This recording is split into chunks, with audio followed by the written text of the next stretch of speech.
Welcome back to Tales of Knights and Magic. Subscribe if you like, and now get comfortable, and enjoy this glimpse into the world of fantasy. Mist curled around the prow of the Vela's wake, like restless ghosts, drifting on the dawn breeze in pale silvery wisps that clung to every timber and rope. Miratella stood at the rail, quill tucked behind her ear, and a half-rolled parchment map clutched in her gloved hand, her heart thundering in her chest. Before her lay the first true sight of a Vale Isle, the very lands her mentor, Master Carden, had vanished seeking. In the dim light, she could make out the faint contours of drifting tree isles suspended on columns of mist, their roots tangled like the fingers of sleeping giants. Below decks, the hum of the crew at work filled the Vela's wake with purpose. Oiled timbers settling in the slick sea, deckhands adjusting lines, the soft scrape of boots on wet planks. Mira inhaled the tang of salt and seaweed, steadying herself against the memory of the half-finished atlas in Master Carden's workshop. Its pages once blank, now brimming with notes on impossible tides and floating currents. He had sent word of this very sight just before vanishing into the mists, leaving her not only his greatest project, but the weight of his disappearance as well. She unrolled the brittle map upon a narrow ledge of rail, dipping her quill in ink that glimmered faintly silver under the lantern light still swinging in the dust-cleared rigging. With deliberate strokes, she traced the isle's edge, marking the drift of cloud rack at its perimeter, the tangle of root bridges at its heart, and the location of an ancient runestone glimpsed in the haze. The act felt like coaxing a secret out of slumber. Every line drawn brought this place one measure closer to permanence. A pair of steady footsteps approached. Mira did not need to look to know it was Jorvan Marsic, the ship's navigator and former pirate, whose ledger of tides and star charts had guided the wake through dead calms and rogue currents alike. His patch-covered coat bore the scars of countless skirmishes, and his beret was cocked at a rakish angle that bespoke both mischief and competence. He leaned over her shoulder, peering at the map. Mist is almost thinning enough to see the mirror falls, he whispered, voice low and steady. If our course holds, we'll chart it by sunset, and you'll be able to give Cinderhaven Council proof of these isles' existence before nightfall. Mira glanced up, catching the first flecks of sunrise upon his weather-worn face. I'll need two things, she replied quietly. Your bearings on these undercurrents, and the crew's trust that this isle won't vanish before we're done. Jorvan's grin was a flash of half-gold teeth in the muted dawn. They'll follow you anywhere, chart mistress, he said, tapping the deck with his boot. Even into Legend's shadow. She tucked the map into her leather satchel, running a hand along the faint ridge of the runestone's rough outline. Then let's not waste this moment. Calling up to the first mate's crow's nest, Jorvan hailed the crew. A moment later, the deck echoed with footsteps, the ship's eclectic company gathering to see the sight that had drawn them across uncharted waters. There was Morna the beast tamer, her braided hair entwined with feathers and teeth, speaking softly to the great sea wolf curled beside her ankles. Soren the exiled scholar, tall and gaunt, adjusting his spectacles as he tried not to tremble in wonder, and Brum the clockmaker's apprentice, who had fallen silent at the sight of impossible drifting landmasses, already plotting contraptions to record the island's shifting patterns. The deckhands fell silent as Mira stepped forward, raising her hand for calm. She drew a deep breath, then spoke clearly. Friends, we stand on the brink of discovery. Beyond that mist lie lands that vanish and reappear by moonlight and by the shifting tides. My mentor sought these isles with a fierce purpose, and vanished with nothing but a name scrawled in the ledger. Today, we chart them together. Hold fast to your courage and your curiosity. We set foot on unknown shores. May our lines be true, our hearts be bold, and our maps bring wonder to all who dare read them. A ripple of cheers rose, met with a solemn nod from Caleb Stormbreaker, the retired knight tasked with keeping order in the wake's murkiest holds. At his side, Lessa Quickfinger, the runaway clockmaker whose deft hands had saved the ship from wreck more than once, slipped Mira's satchel strap tighter, and offered a fierce salute. Maps can lie, Lessa said low enough only for Mira to hear, but I trust you won't. With their silent oaths exchanged, the company prepared to lower the longboat. Jorvan and Mira stepped into the prow with 4 oarsmen straining against oaken shafts. The Vela's wake drifted free of its mooring, sails furled, as the longboat glided toward the mist-shrouded shore. The water in the channel was nearly mirror still, broken only by the oars' gentle arcs and the glimmer of eel eyes beneath the surface. Shadows of drifting roots dappled across the hull, and distant peals of unseen waterfalls echoed through the haze. Mira's heart fluttered with anticipation, and the faintest twinge of fear.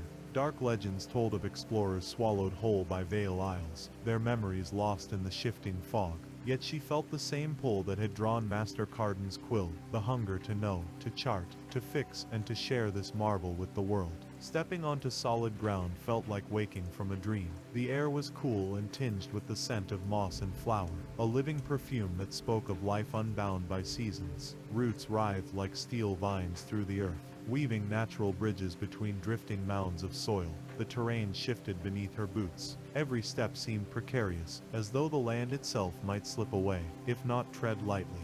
Mira paused to pull her sketchbook from her satchel, flipping through blank pages until she found a clean sheet. With quick strokes she sketched the outline of the landing point, the slope of tangled roots, the half-buried runestone, pulsing with pale twilight magic, the distant curve of golden canopy halfway lost in the clouded mist. Beneath her fingers the quill danced, translating this living edge between earth and sky into pen and ink. Behind her Morna knelt to the ground, placing a palm on the moss-carpeted soil. The sea-wolf beside her bristled and sniffed the air, ears tilted as though hearing voices beneath the wind.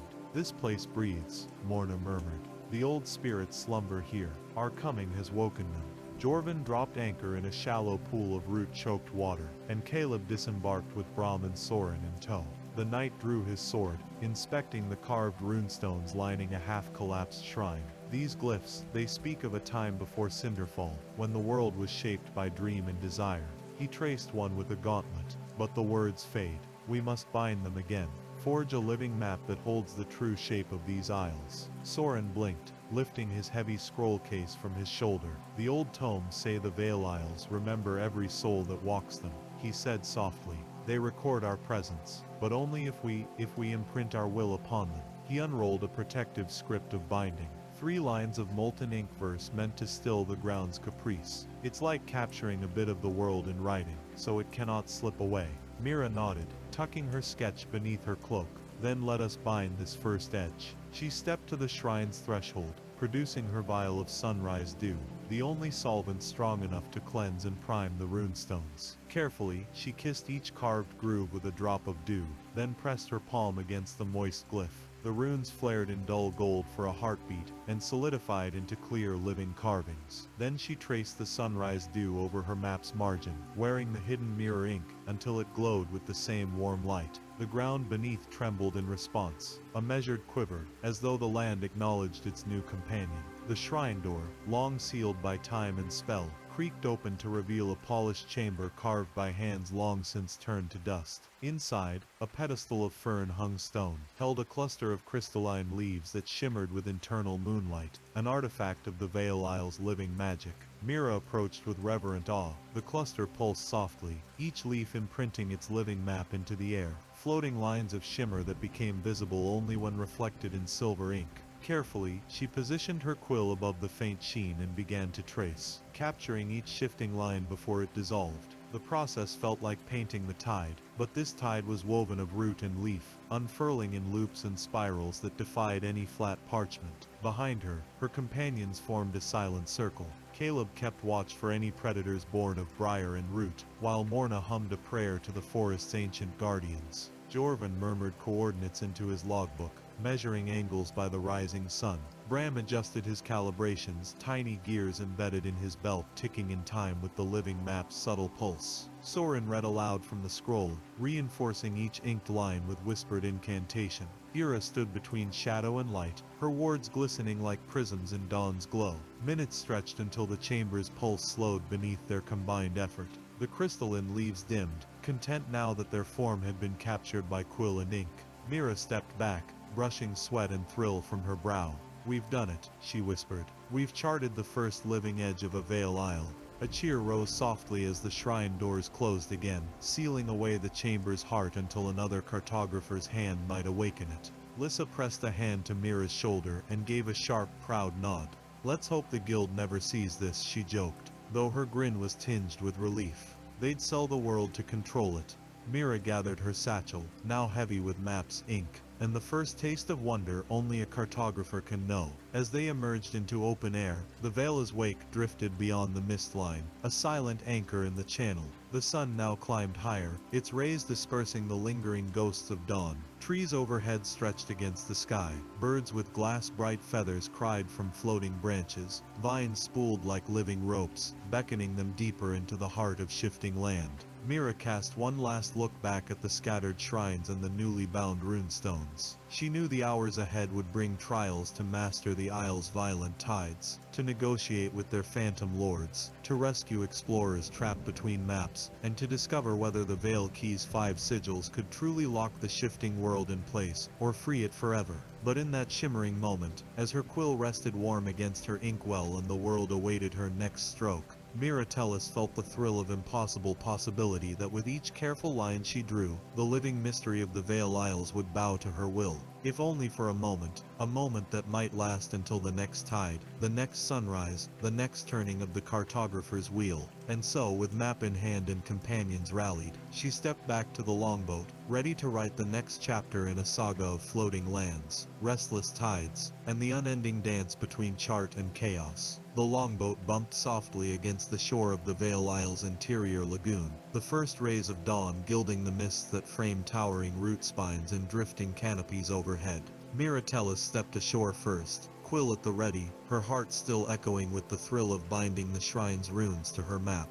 Around her, the crew looked on with a mixture of wonder and resolve, each face alight with the knowledge that they stood on uncharted ground no living soul had ever fixed in ink before. Jorvan Marsic, navigator supremely confident, was already scanning the sky and horizon. The atlas notes mention Mirror Falls here, he said voice low, so as not to disturb the forest's hush. They say it's a cascade that reverses sight. What's past becomes future. What's future becomes past. We'll need to see if the legends hold. Morna of the Wild Pact knelt to examine a cluster of luminescent fungi at the water's edge, her wolf companions sniffing curiously at their glimmering caps. These glow only under moon shadow, she murmured, tracing the fungi's bioluminescent patterns with a careful finger. We bound them to moonlight long ago. If we catalog them, they may guide our path when the mist returns at night. Lyssa Quickfinger, ever the clockmaker's daughter, and Quicksilver of both wit and blade, wove through shadowy undergrowth to a tangle of drooping vines. I'll clear a path, she said, drawing 2 slender daggers etched with dawn runic grips. Each slice of vine peeled away in spirals of green light, leaving a corridor wide enough for the rest to pass. Mira followed, unrolling a fresh piece of vellum in her satchel. The sap-slick bark of the vines seeped faint gold, and the air pulsed with an undercurrent of magic. She traced the corridor's edges, marking each turn of the root bridge, each twist of drooping liana. With each stroke, the world grew more fixed beneath her quill. Behind her, Caleb Stormbreaker checked the leather straps on his sword's scabbard, eyes alert. Stay close, he rumbled, voice steady as a drum. These isles toy with memory. One step off the bound path, and you may forget who you are, or why you came. Ira Windwick, arms folded around her staff, murmured the Chronicle's windward. A soft breeze swirled at her heels, lifting stray leaves and guiding them along the cleared corridor. The isle's breath is subtle, she whispered. We must honor its will lest it forget us entirely. Marin the glassbinder waddled forward with Bram, the clockmaker's apprentice, hoisting a small kiln strapped to her back. I'll need to fire the silver plates fresh once we reach a firm ledge, she said, adjusting her goggles. The forging runes must be set with water from the Mirror Falls themselves. Only then will the binding hold true. Surin the exiled scholar, tall and gaunt beneath his scholar's robes, halted at a fork in the path. He unrolled his codex, and peered at pale scripts of drift ink.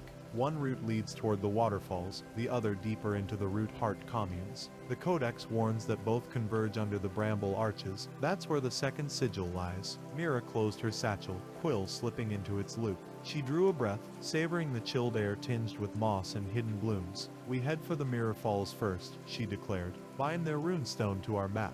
Then we return past the bramble arches to claim the second sigil. Keep your journals close. This map must grow with every step. With silent agreement, the company pressed on, first across a slender root bridge arcing over a sunken grove, then along a meandering stream, whose water shimmered like quicksilver. Faint peals of rushing water grew in the distance until the trees parted in a sudden glade. There, the Mirror Falls poured from a broken cliff face of living rock, the cascade of glistening water refracting the rising sun's rays into shifting fractals of light. At the base, a circular pool lay still as obsidian glass, its surface mirroring both the sky above and the bramble-choked ceiling of branches overhead. Ripples fanned outward in fan-shaped patterns of gleaming prisms. Mora's wolf padded forward to drink, its reflection duplicated so perfectly the illusion made Mira pause. Jorvin stepped to the pool's rim, drawing a compass from his coat. Magnetic readings spin here, he muttered. The needle quivered between north and wherever the isle willed. Here, maps lie at the mercy of magic, unless we bind this pool to our chart. Mira nodded. She knelt, dipped her quill in ink, and traced the pool's shore, marking each ripple's edge and root's reflection. With a precise stroke, she encircled the pool's center on her map. Now, she whispered, drawing the first codex page's reflection rune on a silver plate. We bind. She pressed the plate to the obsidian rim of the pool and spoke the first line of the binding verse. Mira's tear and waterfall's sigh. Hold this shape twixt earth and sky. The pool's surface stilled in a single pulse. Then the falls paused, water paused in midair, and for a heartbeat the world held in perfect suspension. When the cascade resumed, every droplet fell with a quiet sigh, and the pool's surface gleamed smoother, reflecting a map of the surrounding glade that glimmered like living ink on water. Cheers whispered among the crew. Caleb stamped his boot, and the wolf whined in approval. Jorvin printed coordinates along his ledger's margin. Bram clapped Marin on the shoulder as she sketched the reflection rune on her plate. Era held her staff aloft, violet glyphs dancing on its crystal helm. Lysa clandestinely pocketed a fallen silver droplet. Mira rose, heart racing with triumph. She wiped dew from her brow and lifted her quill once more. The Mira Falls were fixed in her map. Only 4 sigils remained, but each would demand equal grace and discipline. As they turned back toward the bramble arches, the forest around them seemed to exhale. Vines retracted slightly, root bridges realigned, and drifting leaves settled into a neat pattern along their path. Nature's own footnotes to the cartographer's binding. The bramble arches lay less than an hour's trek away, looming tunnels of verdant thorns woven into cathedral-like portals that glowed with an inner green light. The hush grew deep as they approached. Every footstep was muffled on soft moss, and distant bird calls drifted like lost songs. At the threshold, Soren halted and consulted his codex. The second sigil is carved on the bramble's heartwood, he said, voice hushed. But each petal of the thorns holds a trial, fear, doubt, regret. We must each claim our own path through the arches. Lyssa flexed her daggers, eyes bright. I've faced worse than thorns, she quipped, stepping forward. Caleb followed, sword in hand and determination in his gaze. Era touched her staff to the first vine, whispering a prayer to hold back her edges. Morna led her wolf into the tunnel's mouth, the beast's low growl cutting through the hush. Marin, Bram and Soren clasped each other's shoulders and took a breath.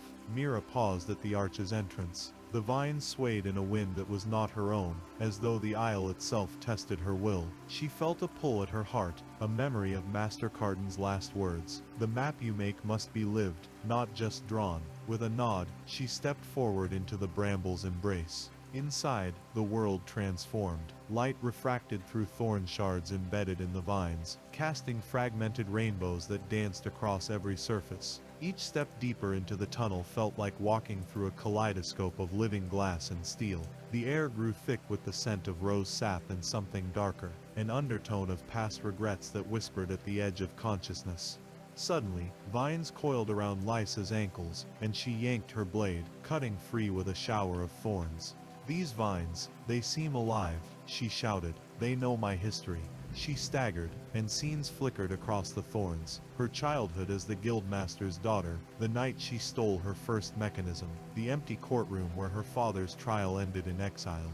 Mira felt her own trials awaken on the shadows, the moment she left her mentor's workshop, the guilt of every half-drawn map, the fear of failure that had driven her here. She reached a hand out to touch a vine, and glimpsed a memory not her own. The day Carden vanished, the ledger left behind, the unfinished circle of pages. Her breath caught as she realized the arch's vines probed each traveler's soul, plucking regrets to show them what they feared most. Caleb slashed a path ahead, sword ringing on iron-tough bark. The knight's visage shimmered in the thorns, a battlefield where he had failed to save his squire, a vow broken when he laid down his sword. He gritted his teeth, driving his blade again. Keep faith, he murmured through clenched jaw, forging his will against shame. Era raised her staff, chanting the chronicle's word of clarity, mind like stream and heart like stone, let truth alone the thorn seed sown. A ripple of wind blew through the arch, and the scenes flickered, reverting to simple rose petal patterns. Morna's wolf howled, a single clear note, scattering the living memory from each vine. The corridor straightened, and light grew steady, but at its end lay the bramble's heartwood, a smooth pedestal carved from a fallen trunk. its surface etched with a swirling rose sigil in silver. The second codex page hovered just above it, bound in floating vines that pulsed with green glow. Mara stepped forward, hung her satchel at her side, and extended her hand. As soon as her fingers brushed the sigil, a wave of warmth spread through her, a balm to her lingering guilt and a catalyst to renewed purpose. The vines unwound from around the page and settled like living petals onto the pedestal. The runes glowed bright, and the second page dropped into Mara's waiting palm. Portage of the soul bramble tunnels reorganized themselves, freeing the path behind them. Caleb closed the blade's hilt a second time. Lyssa grasped her daggers and the crew gathered their bearings in a hush of triumph and relief. Mara slipped the fresh page into her satchel, feeling its tide ink heartbeat against her side. 2 sigils down, 3 to go, she announced. Now we return to the Vela's wake, then set our course for the city of Living Stone, where the 3rd sigil awaits. As they emerged from the verdant arches into open air, dawn's light turned gold on their faces. The lagoon isle drifted behind them in soft mist. The island's shifting shape already seemed fixed beneath their binding. Mara breathed in deep, tasting salt, sap, dew, and something like victory. The longboat awaited, oarsmen poised in silent readiness. Jorvin hoisted the map into view, shading its newly inked margins from the sun. Masses of vines and root spines rippled in the gentle breeze, echoing the circled runes on Mara's pages. Boarding the skiffs, the Vela's wake rose from its mooring, sails catching the morning wind. As they set off into the shifting waters once more, Mara felt the craft of cartography burn brighter than any lantern, knowing that no matter how many lands they bound to parchment, the world's living, breathing mystery would always call her onward. The Vela's wake cut through dawn-lit waves toward the southern horizon, its sails billowing in the gentle breeze as the lagoon's mists fell away behind them.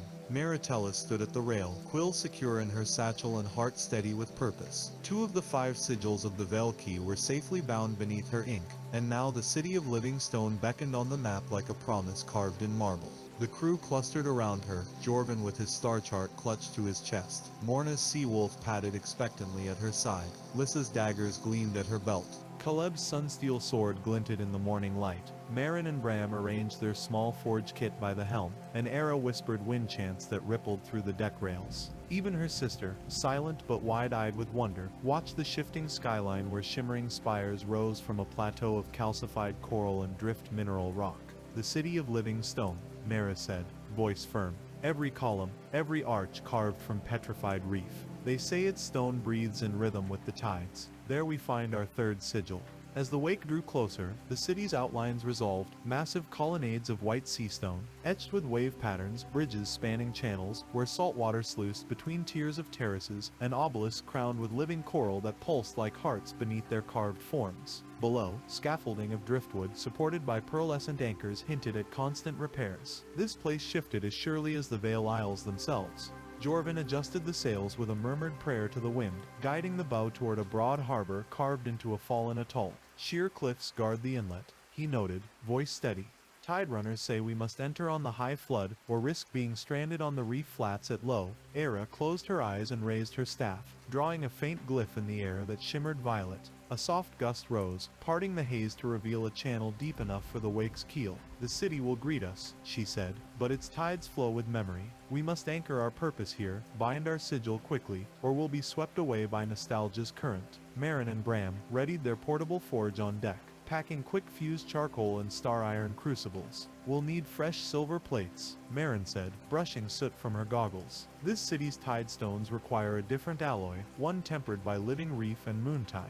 Bram nodded, eyes alight with anticipation. His clockwork fingers danced as he arranged vials of sunrise dew and powdered lotus blooms. Lyssa guided Mira down the gangway, as Caleb and Jorvin led the boat to a stone quay where water glyphs shimmered in the basalt walls. Stay in single file, Lyssa whispered, dagger poised. The alleys twisted, we may not all step in the same reality twice. She slipped ahead into a narrow canal street carved beneath coral arches, her silhouette flickering between solid and spectral as the city's living stone refracted the morning sun. Mira followed, heart racing, unfolding her satchel to reveal the binding verse for the reef sigil. The city of Livingstone was rumored to contain its third sigil within the tidal sanctum, a circular pool at the city's center, where reef columns spiraled downward into fathomless depths. Each column bore runes that pulsed to the moon's phases, here inverted to ebb with remembered tides. Binding that sigil would demand both tidal runic precision and an offering of living water drawn from Mira Falls and the sea beyond. It was a test of her craft and her courage. They wove through streets where fish swam in the channels like clouds drifting overhead, and walls rippled as though living lungs inhaled seawater with every wave. Arcade arches groaned with the weight of centuries, and carved reliefs of reef spirits watched from every corner. At a turn in the canal they passed a marketplace of reef harvesters selling living coral scales that bore the faint pulse of ocean music, and shells that echoed whispered songs when held aloft. Children with gills and webbed fingers darted through the stalls, trading shard glass treasures for salt-forged trinkets. Mira paused to sketch a quick margin note. Coral scales hum in C minor under tide phase 0. Lissa led them into a broad plaza where the tidal sanctum's obelisk columns rose like inverted trees from a circular basin of still water. At the basin's rim stood the city's tidekeepers, robed custodians whose pale eyes reflected every ripple. One of them stepped forward, hand raised. "Strangers," he intoned, voice echoing across the stone, "the living tide may claim your memory if you seek the reef sigil unbidden. Show your binding purpose or depart in forgetfulness." Mira stepped forward, unfurling her codex pages and holding them aloft. "Archivist Mira Tellis, cartographer of the Vela's wake," she declared, "I come seeking the reef sigil to bind it to my atlas. I offer true ink, tide-blessed silver, and the living water of Mira Falls. Bind me to this place, that I may chart its living breath." The tidekeepers studied her, eyes narrowing in unison as they turned toward the basin. The water's surface shimmered, and a single column of liquid rose, its edges glowing pale blue. The column's runes flared, and the pool's floor shifted to reveal a carved sigil of spiraling reef patterns. The tidekeepers nodded, steps echoing as they retreated to the basin's edge. One uncapped a vial of sea vial water. They mixed it with the dried lotus under Mira's direction, and poured it into a silver chalice. They handed it to her. With trembling hands, Mira placed the silver chalice upon the chalcedony stone beside the pool, then pressed the reef sigil plate, freshly forged from coral-tempered silver, into the carved channel. She dipped her quill into the chalice's living water, and traced the binding verse around the basin's rim. "Reef of stone and tide of pulse, bind this sigil where waters convulse. Let glass and ink, silver and wave, chart the living breath you gave."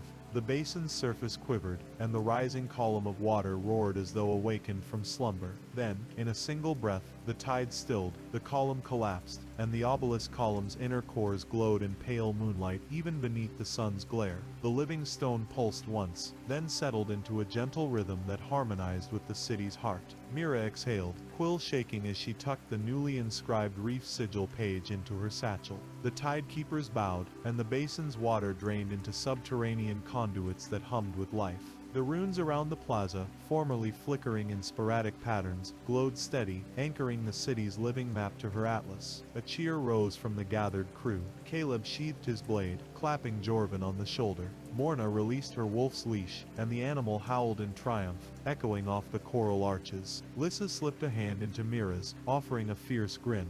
"3 sigils bound," she said softly, 2 to go. Mira nodded, savoring the pulse of living stone beneath her feet. The city of Livingstone had yielded its third sigil. Now their path would lead to the ruins of sun forges in the Ember Archipelago, where the fourth sigil lay buried beneath volcanic tides. But before they left, they would mark every channel, every reef column, every living arch on her map, fixing the city's breathing shape in ink and silver for the ages. As the crew dispersed to gather supplies, reef waters for refilling their vials, coral-etched graffiti for copying into their journals, and fresh cordage for their longboat, Mira climbed onto the basin's edge and opened her sketchbook to record a final margin note. City's heart now bound, memory anchored, Atlas breathes. She traced the basin's outline one last time, then looked to her sister, who stood beneath the arches in a cloak woven of reef threads, eyes alight with wonder. Mira stepped down, her satchel full of living maps and her spirit full of purpose. The Vela's wake awaited beyond the quay,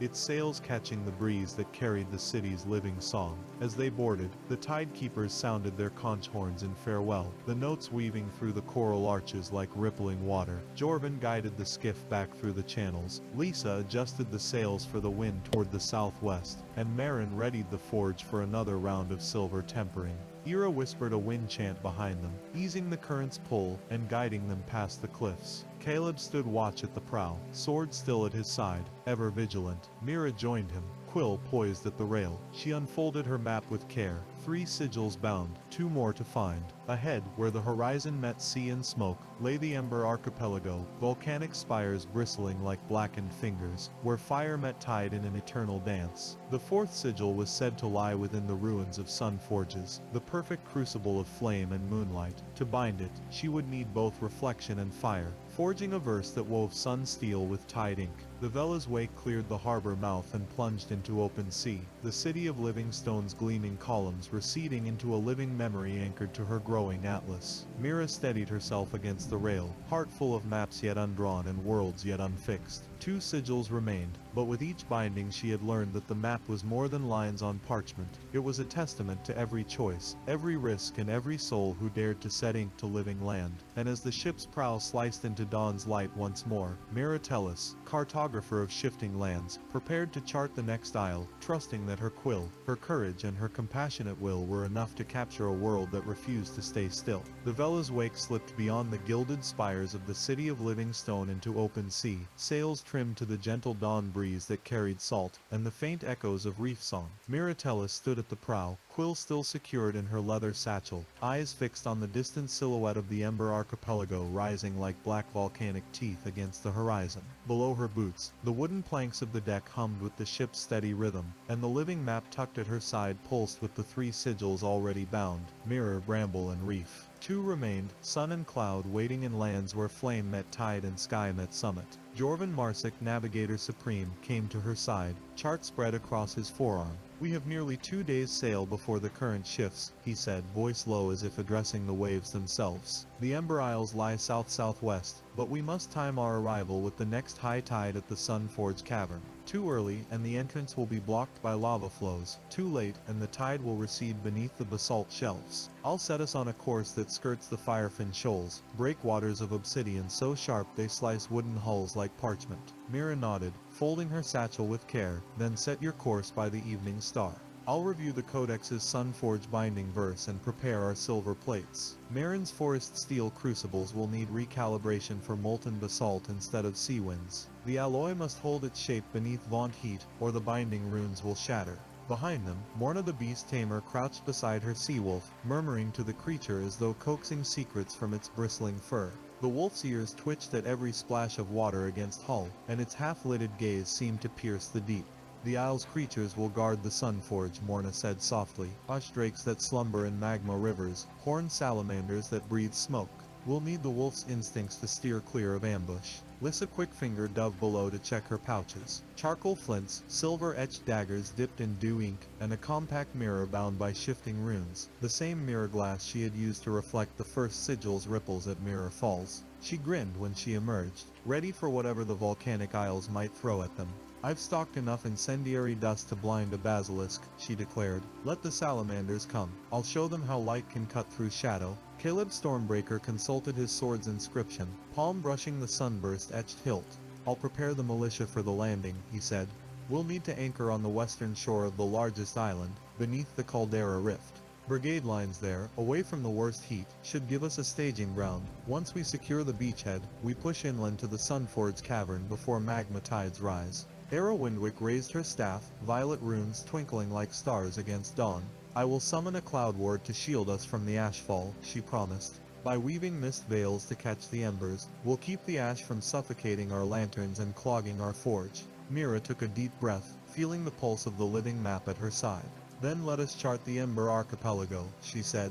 "May our lines be true, our ink be steadfast, and our hearts hold fast through fire and tide." Jorvin signaled to the helmsman, and the Vela's wake changed course toward open sea. The sails caught the breeze, and the prow cut through gentle swells that glowed rose in the first light of morning. Mira descended below decks to her cabin to gather her map, making tools, fresh vellum sheets bound in driftwood frames, quills of bristle-honed steel, ink vials of black sun soot mixed with sunrise dew for resilience, and silver plates etched with the first 3 sigils. She laid them on her slanted drafting table and unrolled the latest draft of her atlas, a master sheet upon which all 5 sigils would converge. Her sister, now recovered and radiant with newfound health, followed her down the ladder, eyes shining with curiosity. "Must you chart everything?" she asked, nudging the atlas with a finger that left a dollop of silver ink. Mira smiled and wiped it away. "Some things must be lived before they can be drawn," she said gently, "but capturing their shape helps others find hope when all they know is fear."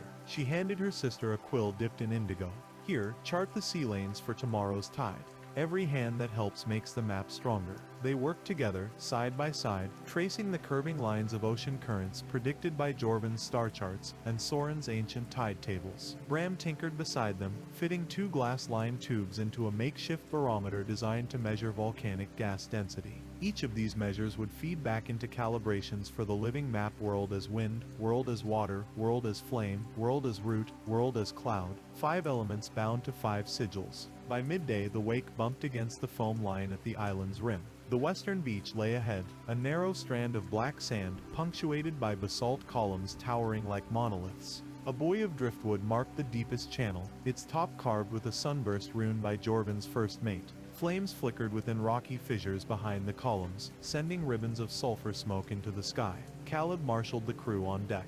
"Arm yourselves," he intoned. "We disembark in 2 minutes, keep formation tight. The beach is our front line." Morna knelt to steady the sea wolf on deck, murmuring to calm its excitement. Ira arranged a circle of violet glyphs at the bow to catch emberfall. Lissa prepped smoke dust bombs, Marin tested the heat weld on her silver plates, and Bram fastened his clockwork gauntlet, a device to gauge magma currents by measuring thermal pulses. Mara stepped to the rail, drawing her quill and ink. One final margin note: Ember Archipelago, landing at high tide under Sunforge Cavern. Beachhead secure if Ashward holds. She dipped her quill in ink, and wrote Sun Sigil to be bound inland. Then she clipped the map back into her satchel and joined the waiting crew at the bow. The longboat swung free, oars plunged into molten-like water that steamed at the surface. Mara and her sister boarded the first boat. Jorvin and Lissa took the second. Caleb led the third with a guard detail. Morna and the Seawolf followed in the last craft, Bram and Marin bringing up the rear. Ira murmured a windward and traced cloud glyphs on the boat's hull, creating a protective dome of swirling mist that hugged the surface, muting emberfall and dampening the water's scorching hiss. They touched shore amid a burst of steam and ash. Mara disembarked onto black sand that blistered with heat, but solid beneath her boots. Around her, shards of obsidian glass shimmered like broken mirrors, reflecting the campfire like flames licking the basalt outcrops. The air stung with sulfur, each breath scorching the throat, but the ash ward held no ember or cinder crossed its faint violet boundary. Caleb led the column inland along a path etched between basalt pillars, each column carved with wave runes that pulsed in rhythm to the distant roar of magma tides. Under the cliffs, the terrain sloped upward toward a cavern mouth draped in molten stalactites that shimmered with inner heat. A river of magma poured from the cavern's core, flowing into a natural pool that bubbled with sulfur-frothed vigor. This was the Sunforge Cavern's heart, a living crucible of volcanic fury. Mara's pulse thumped as she approached the cavern's entrance. She secured her satchel and drew the ink vial lantern, a glass sphere filled with silver sun soot that glowed steady despite the heat. "We bind here," she called to the crew.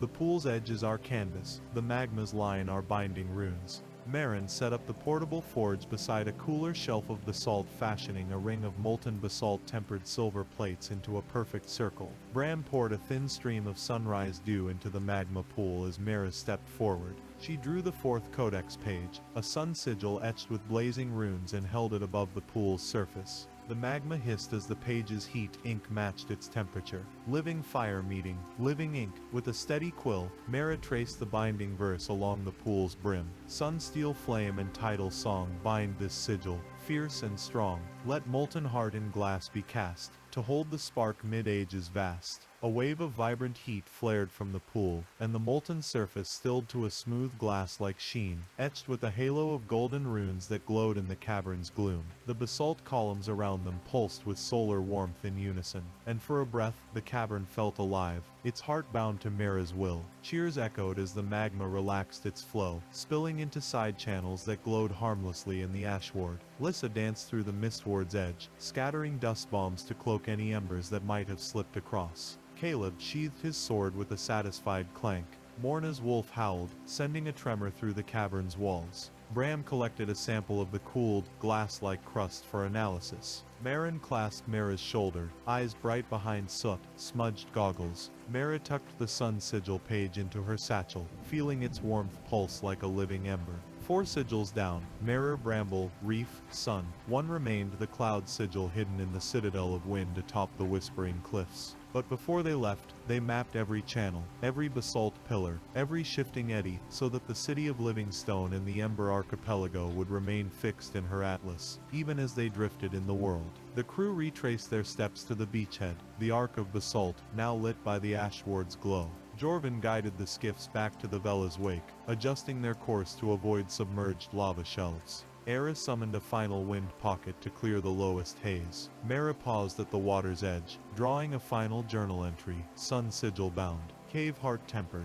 Ember Isles charted, final destination, Citadel of Wind. She let the quill fall, secured her satchel, and boarded the skiff with her sister. As the longboats clattered to oars, Mira took one last look at the Ember Archipelago's jagged profile, spires of black stone and glass fire flecked with ash. Behind them the archipelago throbbed with new life bound by her ink, its volcanic pulse tethered to her hand's will. Ahead lay new horizons, cloud-ward cliffs, wind whispers, and the final sigil waiting among the heights. Maritellis, cartographer of shifting lands, smiled at the promise of Dawn's next challenge, ready to draw the world's living edges into shape once more. The skiffs glided through the pale morning haze, as the Vela's wake lay anchored beyond the Ember Archipelago's volcanic rim, sails furled and lantern light, dimmed against the rising sun. Maritellis stood at the rail, satchel secured, eyes fixed on the distant silhouette of the Citadel of Wind, a sheer cliff whose crest vanished into swirling cloud banks, a fortress carved into living sky itself. There,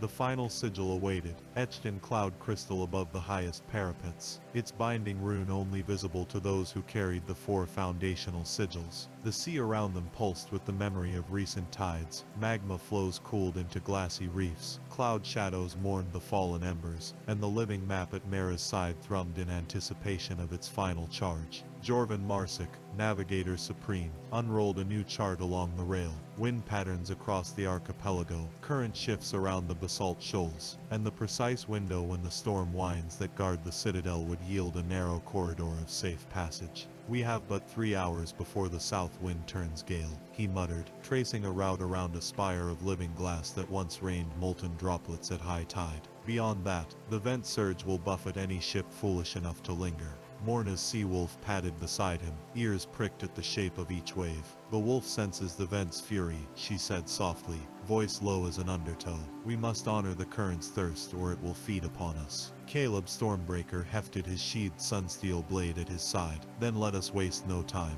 he rumbled. "Secure the boat crew for battle, and I will ready the landing line for the cliff's base." Lysa Quickfinger knelt at the prow, adjusting the ashward's last runes with deft flicks of her dagger. "Ember ash is child's play compared to cloudstone fragments," she muttered. "We'll need a tighter seal, or the cloud winds will rip us apart." She sprinkled dew ink along the tunnel bowsprit, and pressed a gauntlet-rifled finger to the wood, murmuring a binding verse to ward the boat's timbers against sky's onslaught. Marin the glass binder carefully transferred the cooled sun steel and reef-tempered silver plates from the deck chest into protective glass-lined crates, while Bram the clockmaker's apprentice checked every mechanism on his thermal pulse gauntlet and barometer. "If the altitude spike too fast, the crystal seals will fracture," Bram warned. "We must ascend at no more than 10 cubits per minute." Era Windwick floated above deck, wards flickering on her staff and trailing cloud glyphs through the dawn air. "I will weave a stair of wind up the cliff face," she said.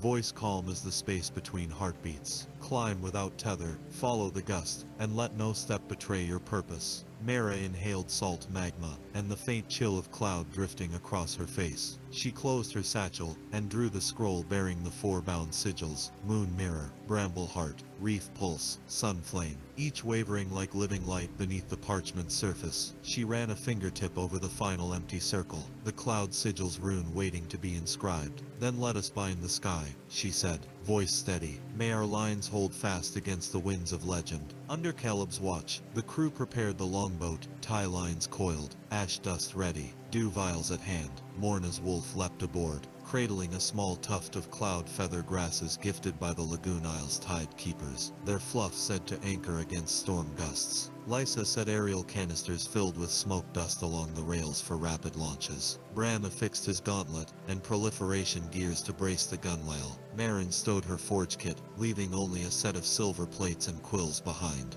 Jorvan took the helm, his compass wedged between tides and winds, and Era hovered above, weaving cloud runes over every oarlock. The sun climbed higher as the longboat cast off, pushed clear by oars and by windward. From Era's staff, Mara stood beside Jorvan, clutching her satchel, quill between her fingers. Ready the storm chart, she commanded softly. Plot our path up the vent channel. They slipped beneath the basalt outcrops where magma had cooled into belly ribs of glass, each glinting like fractured mirrors. The boat's hull remained steady under ashward and dewseel. Then, just beyond a spire of living glass, the wind shifted, the first hint of the vent surge's outer fringe. Waves climbed in sudden silent arcs, gulls soared backward in place. Era called out the signal, and traced a sweeping rune that opened a ribbon of calm air above the longboat. The clouds parted in a narrow crescent of sky, revealing the citadel of wind's lower bastions carved into living cliff. Balconies of carved alabaster wind-caught fountains, and layers of ribbed galleries that rose like stacked aloft. Now, Era intoned. With a graceful arc of her staff, she unleashed the wind stare, a spiral of swirling air that coalesced into a firm, buoyant spiral. The wind currents coiled around an invisible shaft ascending the cliff face. Caleb steadied the boat with a pulse of wind magic from Era's wards. Arrows of breeze caught in the oars, bow pointing directly at the vent channel. Mira secured her satchel and leapt into the air, stepping onto the wind stair, as though walking on firm stone. Below her, the longboat rocked gently. Jorvan and Lysa clasped the oars, engines of calm wind in a stormy sea. Mira ascended swiftly, past bands of swirling cloud, ribbons of rolling mist, and through flashes of sunlight filtered by high-altitude clouds. Each step on the stair throbbed with draft pressure, and her lungs fluttered in the thin air. Era's glyphs pulsed at each landing, 12 in all, each a circle of wind runes that held the gust at bay long enough for her to catch her breath. The scroll of pages trembled at her side. She unrolled it to study the final binding verse for the cloud sigil. Air and echo, breath and sky, bind this rune where winds reply. Cloud crystal wrought in living gale, seal this realm lest winds prevail. At the final landing, a carved archway of cloudstone opened onto a broad platform overlooking the world below. Gilded mists, glinting sea, distant isles trembling in sunlight. Thrumming with the vent surge's power, the platform held the cloud sigil chamber, a circular pool carved from living cloud crystal, its surface a mirror of sky. Around the pool's rim, carved reliefs of winged figures etched the history of the Citadel's founders, sky authors who first learned to pen gusts and anchor storms to parchment. Mira stepped forward, heart pounding. She unrolled her scroll so each page's sigil lay facing its counterpart on the platform's carved rim. Cloud sigil to be bound last, completing the circle with mirror, bramble, reef, and sun. She dipped her quill in a chalice of rainbow water, distilled from stratus rifts, and traced the binding verse around the cloud crystal edge. By echo's note and sky-born breath, bind this rune twixt life and death. In crystal's heart, let wind song stay, to guide our world through night and day. The pool's surface roared in response, a pulse of bright light that raced across its glassy floor and shot upward in a spiral of living cloud. The cloud crystal walls quivered as though breathing, and a gale-soft hymn filled the citadel's vaulted halls. For a long moment, the wind stare rippled, even flickered, as though resisting the binding's power, and then steadied into gentle eddies that shimmered in golden morning light. A roar of awe rose from below, as Era's staff sent a final ripple of wind safety down the stair. Mira lowered her quill, breath ragged, and pressed the final cloud sigil page into place beside its brethren. The circle was complete, 5 sigils bound in living order. Harmony spread beneath her feet, the vent surge receding to a gentle breeze, the citadel's balconies breathing a balmy welcome. Caleb descended the stair first, followed by Lisa, Morna, Bram, Marin, and Soren. Mira clutched her sister's hand as they stepped onto the cloud crystal platform together. Below them, the Vela's Wake lay anchored in a pool of calm water, where magma-flecked reefs glowed beneath the surface. The city of Livingstone and the lagoon isle trembled with the promise of dawn shared across seas and skies. Mira unfurled her atlas beneath the open sky and placed each of the 5 codex pages in proper sequence. Mira at the falls, Bramble under the arch, Reef in the basin,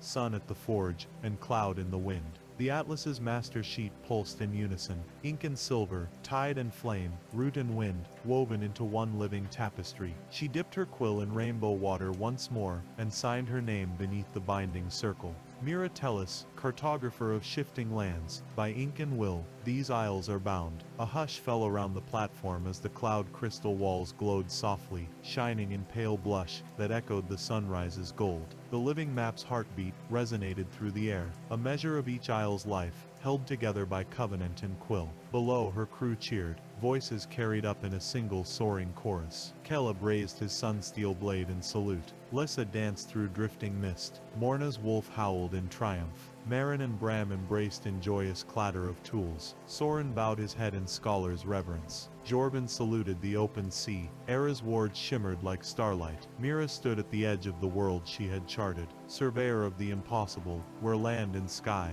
tide and flame, root and cloud, all bowed to the binding of her hand. The citadel of wind itself exhaled a tepid breeze that kissed her cheek and carried her name across the floating realms. In that moment, she knew the maps she drew were more than lines on parchment. They were promises of unity against the capricious weave of existence, and as she stepped back from the cloud crystal pool, quill and atlas safe in her satchel, Mira Tellis, Cartographer of Shifting Lands, led her companions down the wind stair toward the Vela's Wake, ready to sail home with the living map complete. Yet even as they cast off their moorings, the world of Vela's Isles shimmered around them, an atlas of infinite wonder, each page alive beneath the dawn's breath, waiting for new cartographers to chart its ever-shifting edges. The Vela's Wake rode the morning swell northward, its hull creaking with the weight of 5 bound sigils and the living atlas that Mira Tellis had crafted.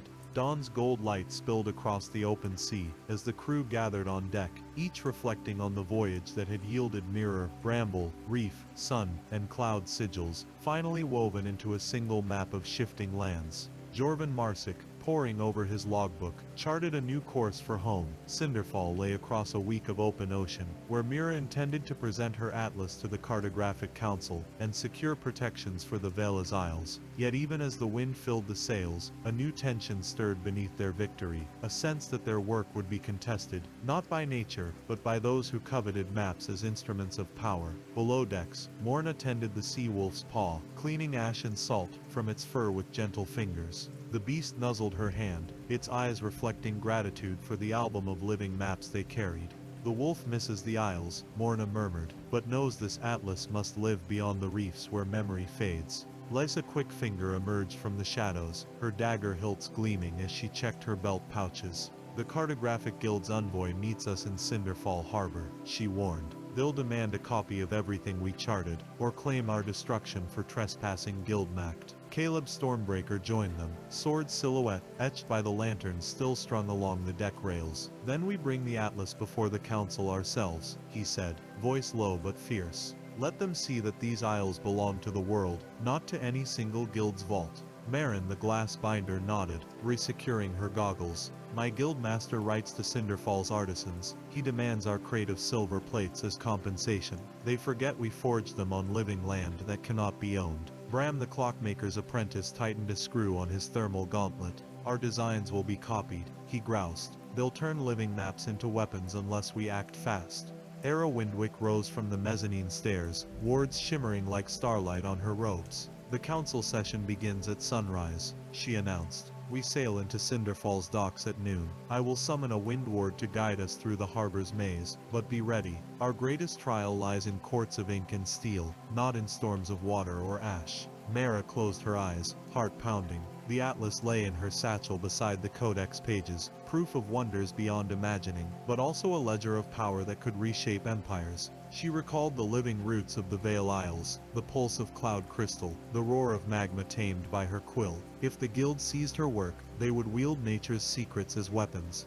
As the sun reached its zenith, the Vela's wake glided beneath the stone arches of Cinderfall Harbor, sails slackening to a gentle roll. The city's skyline rose in a forest of brass-tipped towers and soot-darkened ramparts, a metropolis built on burning coal and ash, where gear streets hummed with the endless turn of wheels. Along the quays, dockhands in leather smocks and soot-stained coats clamored with crates, barrels and globes of mercury ink poised for cartographic engraving.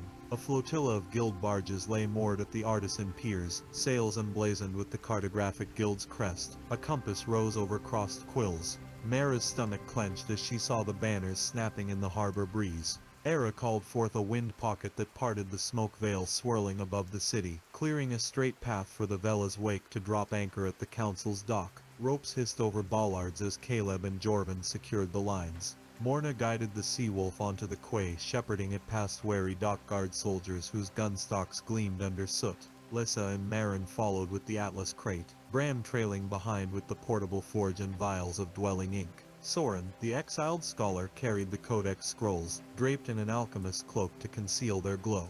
At the head of the quay stood a grand marble pavilion carved with bas-reliefs of explorers and map-makers, figures holding compasses aloft, quills poised over parchment, globes tethered to divine spheres. The Cartographic Council's standard, stitched gold thread on black velvet, hung from gilded poles. A detachment of guard knights and sunburst cuirasses formed an honor guard beneath it.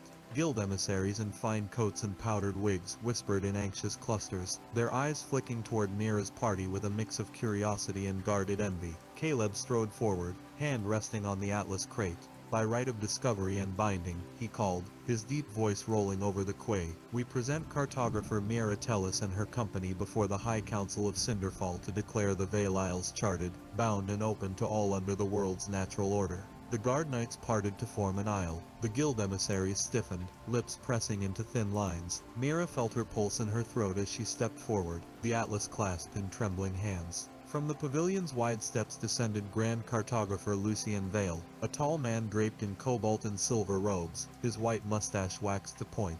Beside him, the Council of Seven stood in stern assembly, the Mistress of Borders, the Examiner of Secrets, the Master of Tide and Sky, the Arbiter of Guild Rights, the Scholar of Lost Lands, the Sentinel of Natural Law, and the Herald of Maritime Convention. Each bore an insignia of authority, keys, scrolls, sun feathers and quills of gilded steel. Lucian's eyes flicked over Mira's page-etched face. Cartographer Tellis, he intoned, voice measured as though weighing words on a scale. You claim to have charted the fabled Veil Isles, lands that shift with moon and storm. You further claim binding rights that fix their shapes in living ink and silver. Present your atlas, that the council may verify your claims, and assign custody of these new charts. Mira bowed, raising the atlas to the sunlit dais. She unlatched its leather straps, and opened to the first engraving, a living illustration of the Mirror Falls Isle, rippling ink that shifted under the council's scrutiny. Gasps rose as that map's bound reflection glimmered beneath a glass in a frame. She turned the page to the Bramble Arch Isle, its root arches etched with shifting green ink that quivered under viewers' gaze, and the Reef Basin Isle, a spiral of silver-inked runes pulsing like heartbeat. Then the Ember Archipelago map, a scarlet and gold weave of lava flows and tidal channels, and finally the Citadel of Wind map, cloud crystal tracings that glowed softly even in daylight. A stunned hush descended upon the pavilion. Guild emissaries paled, scribes fumbled quills, and the council's faces twisted between wonder and suspicion. Lucian closed the atlas with a single finger on its leather spine. These maps they live, he said, voice hushed. If true, they represent cartography beyond any known art, binding land as though alive, weaving tides and wind into line and color. He glanced at Mistress of Borders. Do we confirm their validity? The mistress stepped forward, keys jangling at her belt. She produced a crystalline compass that spun first in circles, then stilled when placed atop each map's surface. The compass's needle, aligned with the rune's hidden magnetism, north pointed true across every page. She tested each map with the council's standard globe of mercury ink. A drop placed upon the atlas's margin evaporated into living mist. then coalesced into fresh runes that matched the atlas's design. She nodded. Validity confirmed. These charts bind more than lines, they bind the world's memory. Murmurs rippled through the pavilion as the council conferred in low tones. Finally, Lucian lifted his hand for silence. Cartographer, tell us, do you grant the council custodianship of these living maps, to guard them from misuse, to share them for exploration, and to sanctify the Vale Isles as common heritage? His gaze was both proud and heavy with burden. Mira's throat tightened. She held the atlas to her chest. Her journey's blood and tears lay within its silver-inked pages. She looked at her crew. Jorvan's determined nod, Morna's proud lift of her chin, Lisa's fierce hand on her saber hilt, Caleb's steady hand on his sword, pommel, Marin's bright eyes behind soot-smudged goggles, Bram's hopeful smile, Soren's scholar's reverence, and her sister's trusting gaze. At the cost of every bound sigil in this atlas, she said, voice clear, I entrust it to the Cartographic Council, so that the Vale Isles may remain free from monopolies of power, open to all who seek knowledge and wonder. Let these charts guide explorers, heal broken lands, and guard against those who would wield maps as weapons. The pavilion exploded in cheers. Sailors, scholars, guildsmen and counselors alike applauded this act of generosity. Even the guild emissaries, stung by the loss of exclusive claim, bowed stiffly at her resolve. Lucian smiled, an expression of triumph tempered by relief. He motioned to the mistress of borders, who stepped forward to accept the atlas. Then by the authority of Cinderfall and all free peoples, Lucian proclaimed, these living maps shall be held in the great library's archives under the council's protection, and copies duplicated only by consent of the cartographer, and bound by the same living rights to preserve their truth. Mira exhaled as the atlas was lifted onto the pavilion's marble table and swathed in a protective wardcloth. The council's herald unfurled a proclamation scroll. The Vale Isles declared charted domain under Cinderfall's guardianship, open to all respectful explorers, forbidden to any who would enslave or exploit their living magic. A chorus of voices read the charter aloud, echoing in vaulted arches. As the ceremony concluded, Mira felt each bound sigil's gentle pulse beneath her satchel, a living testament to lines drawn by will and courage. She had fixed a realm of shifting lands onto a map that would guide adventurers and scholars for generations. Her name would be etched in the annals of cartographic history, but more important, the Vale Isles would remain free, a shared wonder anchored in living ink and shared purpose. Beyond the pavilion, the city celebrated. Tinkers, scribes, scholars and sailors streamed the quay to witness the Vela's wake's departure, lanterns trailing in the twilight breeze. Mira climbed the gangway with her sister at her side, each step lighter than the last. Jorvan set the sails by starlight, and the crew rallied beneath a sky turned violet by celebration pyres. Mira stood at the rail once more as the harbor lights receded.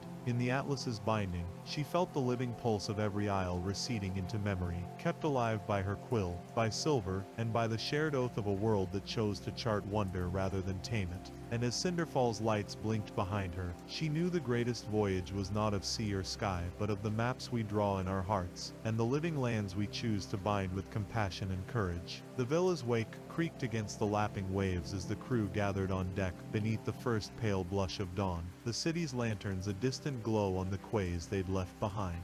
Mira Tellis stood at the prow, atlas clasped close, as Jorvan Marsic adjusted the sails for open sea. Around her, the sounds of celebration had faded into quiet contentment. Morna's wolf curled in a coil of fur beside her. Lysa checked her blades with a half-smile of mischief still lingering from their victory. Caleb Stormbreaker polished the pommel of his sword in contemplative calm. Marin and Bram traded hushed laughter over the forge kit stowed below decks. Soren the exiled scholar pored over his notes by lantern flicker, and Era Windwick traced gentle ward glyphs in the air to bless their passage home. Mira inhaled the crisp salt air, tasting freedom tempered by responsibility, and felt the weight of every bound sigil settle into her bones. Mirror, bramble, reef, sun and cloud, all living threads woven into a cartographic tapestry that would guide explorers and scholars for generations. As the harbor receded and the open sea stretched in infinite blue before them, Mira stepped down from the prow to address her companions, voice soft but steady enough to carry over the breeze. We charted the isles, bound their living tides to ink and silver, and entrusted our atlas to the world's care.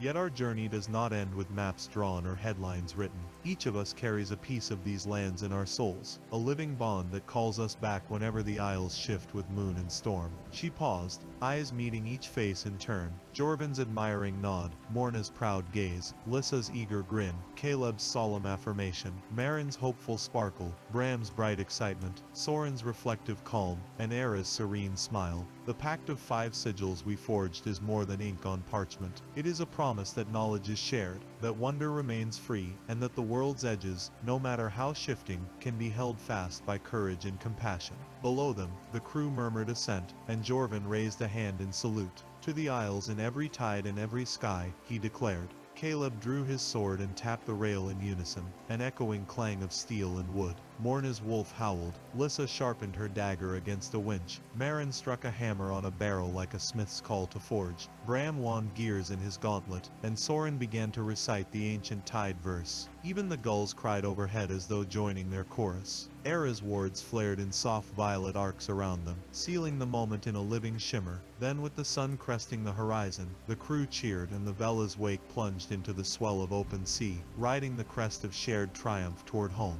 The days that followed were a gentle drift. Jorvin charted their return course by star and sun. Lissa taught the deckhands new ward songs to carry with them. Morna trained her wolf in navigation by scent. Caleb led drills to keep them ready for any final skirmish. Marin experimented with combining reef scales into glass ward glitter. Bram tinkered with improvements for his clockwork compass. Soren composed a new codex of Isles' lore, and Era wove wards into the ship's sails, so that every gust sang of living magic. Mara spent her hours below decks, ink-stained fingers sketching the atlas's final pages, quill racing to capture every nuance of shifting routes, tidal eddies, magma flickers, cloud shadows and mirrored waterfalls. Each night she read aloud from her field notes, sharing anecdotes of the Isles with her sister, who scribbled her own journal by lantern light, eyes bright with dreams of future voyages. On the 6th dawn out, a lone ship hove over the horizon, a gilded bark bearing the Cartographic Guild's emblem. Its sails snapped ominously in the breeze, and a flotilla of armed skiffs flanked its stern. Mira watched from the quarterdeck as the bark's flag rose, a compass rose dripping silver ink into a quill tap.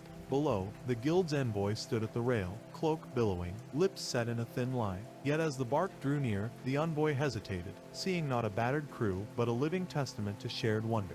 Jorvin hailed them with a broad wave. Caleb stood ready but not hostile. Lissa offered a wry grin. Marin held a glass-warded lantern aloft. Bram sounded a friendly toot on his mechanical horn. Soren bowed politely, and Era wove a calm ward between the ships. Mira stepped forward, clutching the atlas, its sigils glowing softly, even in daylight. The envoy's eyes widened as the quill rose emblem puffed silver ink petals in greeting. No sword was drawn. Instead, the envoy lowered a banner bearing a simple message, "May we learn together." When the bark's captain came aboard under a white flag of truce, Mira greeted him with courtesy and shared the atlas's binding verse. The captain unrolled his own ledger, a guild masterpiece of locked maps, and placed it beside Mira's living atlas. The two chart makers stood before their scrolls, one bound by seal and privilege, the other alive with shared magic. With a nod, the guild captain extended his quill, and Mira dipped hers, 2 strokes on each other's atlas, a gesture of reciprocal respect. From that day on, the guild opened its vaults to Mira's people, and her atlas of Vale Isles flourished alongside centuries of cartographic tradition.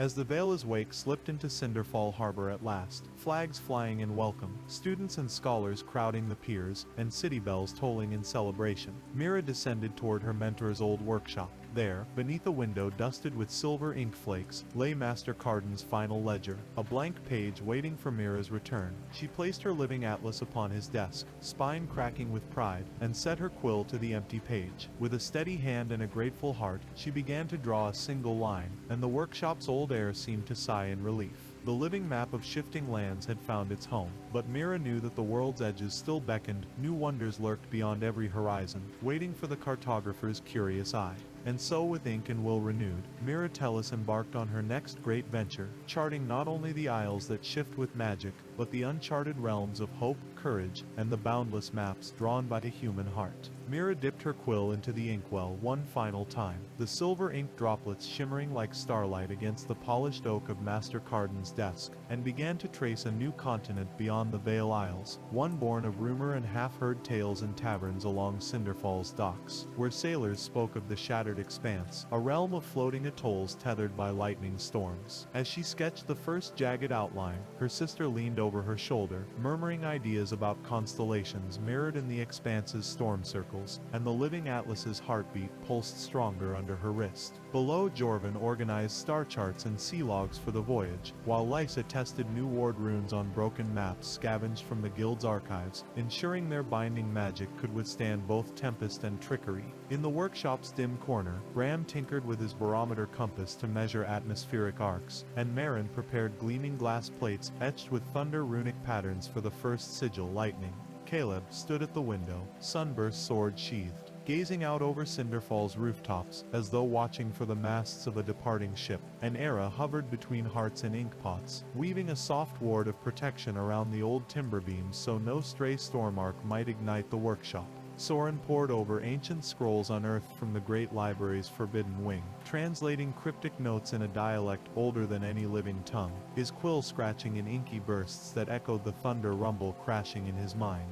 By nightfall, while lanterns in the narrow streets winked like distant stars, Mira stood at the harbor quay, where the Vela's wake waited under a fresh coat of reef glass varnish. A new crew, recruits from the Cartographic Academy, eager apprentices with ink-smudged sleeves, and even guests from the guild who had sworn loyalty to shared knowledge, lined the deck, each clutching a personal journal bound in driftwood covers. Morna brought her sea-wolf, now larger and wiser, its eyes reflecting the storm lantern glow, and Lysa's clockwork crow alighted on the prow, its mechanical wings twitching in anticipation. Jorvin called the wind with a practiced cast of his arms, and Era's violet ward spiraled from the masthead to steady the sails. Caleb barked orders with crisp precision, marshalling the deckhands to stow supplies, barrels of lightning acid distilled from storm-capped seas, crates of thunderstone ore mined from mountaintop ridges, vials of fireweed extract to quell arcane sparks, and rolls of cloud feather cloth to bind the final storm sigil. As Mira stepped aboard, she carried the living atlas of the Vale Isles in a lead-lined crate at her side, its cover etched with the 5 silver sigils she had already bound. With one hand she placed it on the central mast platform, offering thanks to the spirits of cartography for safe passage past realms of shifting land. Then, quill once more in hand, she unfurled the new parchment, and added a single stroke, the jagged coastline of the shattered expanse, islands scattered like broken glass across a storm-tossed sea. The crew cheered in shared triumph, and the Vela's wake sails caught the moonlit breeze, carrying them beyond the harbor's edge into uncharted waters. Weeks passed in a blur of roiling storms and charted discoveries. They mapped the Tempest Shoals where whirlpools birthed lightning spouts. They bound the living reef that pulsed with bioluminescent thunder eels beneath the storm arches. They negotiated safe passage with stormlords, who rode thunderclouds on steeds of lightning. They navigated currents of electric fog that rendered compasses useless, until Mira traced new magnetic ink runes on her charts. Each sigil was bound through ritual on tempest-chapped rock ledges, and inside caverns lit by phosphorescent lightning flowers. They endured nights when thunder shattered the sky like hammered brass, and days when still water reflected storm clouds as perfectly as a looking glass. Caleb and Lysa led boarding parties against pirate armadas that sought to claim the storm sigil's power, while Morna's wolf guarded the decks against raids by sky raiders riding stormhawks. Marin fused glass steel plates into the hull to withstand electric arcs, and Bram's clockwork gauntlet measured thermal pulses to predict lightning strikes. Soren's translations revealed ancient warnings bind the storm sigil with both reverence and restraint, for unchecked power could summon cataclysm. At last, on a night when the full moon glowed pale behind the racing clouds, the Vela's wake entered the eye of the expanse, a vast placid basin ringed by jagged islets where storm spirits danced on lightning spires. Mira ascended the prow atlas in hand, and recited the binding verse beneath a sky rent by silent thunder. Lightning's flash and thunder's roar. Bind this sigil to ocean's floor, let living maps and will entwine, to hold the storm from mortal line. She traced the quill across a silver plate set into the basin's edge, and the waters roared in response. Arcs of harmless lightning danced upon the waves, then settled into a steady glow that pulsed in rhythm with the atlas's heartbeat. The storm spirits circled overhead in a silent salute before dissipating like mist. The final storm sigil lay bound, sixth though unnumbered in the living atlas. As dawn broke, calm returned to the expanse, and the crew celebrated with thunder cakes baked in molten salt ovens, distilling the storm's remnants into spicy sweetness. The atlas now held 6 living sigils: mirror, bramble, reef, sun, cloud, and storm, each a testament to the world's shifting edges captured by human courage. Mira penned one final entry: shattered expanse, charted and bound, atlas complete in 6 living forms, a covenant between Cartographer and creation. Yet even as they turned for home, the world beyond beckoned. Rumors of ice rifts in northern seas, deserts of singing sand, where dunes reshaped by wind sang hidden songs, and forests of petrified trees, whose sap flowed like amber in moonlight. The atlas's pages had grown heavy with living magic, but Mira Tellus, Cartographer of shifting lands, knew her true voyage would never end. Every horizon was an invitation, every tide a new line waiting to be drawn, and every heart a map that only courage and compassion could follow to its uncharted depths.